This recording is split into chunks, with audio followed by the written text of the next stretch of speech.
A young Knox County man received a call from someone claiming to be with Dish, offering an update to his satellite service. You know, that's one of the more common ploys that scammers use to either steal your personal information or to get you to send them some money. WATE 6 on your side consumer reporter Don Dare provides background to the story and gives you some of the warning signs.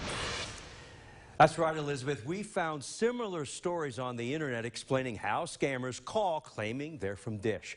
The satellite service has nearly 9 million subscribers, and con artists are taking advantage of those numbers. All they need are 50 to 100 people a day across the country to believe their pitch, and they have your information. The young man who called us has no internet service in the area where he lives, and he called Dish just a few months ago to be set up his service. Josh Skidmore likes to watch sports programming provided by his satellite service. At 18 years old and a high school senior, Josh just made his first big purchase with his own money. In May, he paid Dish Network to set up service where he lives in West Knox County. His direct payment goes right to Dish Network. $119. You pay that every month? Yes. Haven't missed a payment? No.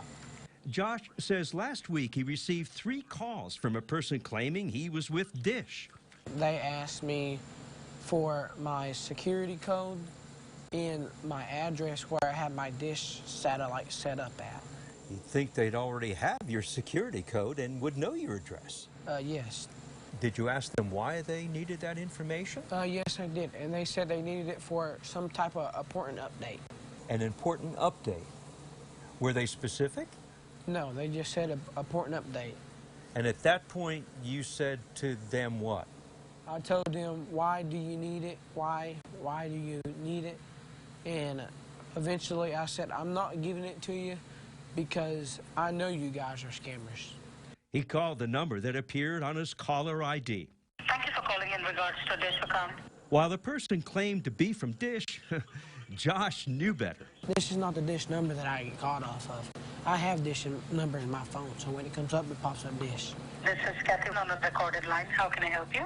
That's the type of voice that I heard before, and that's the one that was asking my security code, my address, where I had my Dish set up at.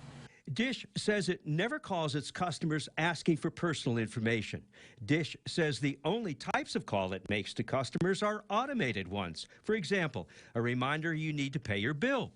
If you do get a reminder, the message will ask you to call Dish. Dish advises customers that if you receive a similar unsolicited call, hang up and do not provide any information. Making him the first player in history. That's what Josh did shortly after receiving the calls. The real Dish representative told him that scammers use the ploy of updating software on receivers as one of the more common ways of getting a response from customers. Now, we checked, and the phone number from the scammers on Josh's ID caller does not match any of the toll-free numbers that are listed by Dish Satellite. It's real easy to fall for the hoax like this one, especially if you have a new account and you're told about a new update. The best advice is be suspicious of callers claiming they're from either your cell phone company, satellite, or cable company. Again, hang up, then call the real number of the company that's listed on your monthly bill.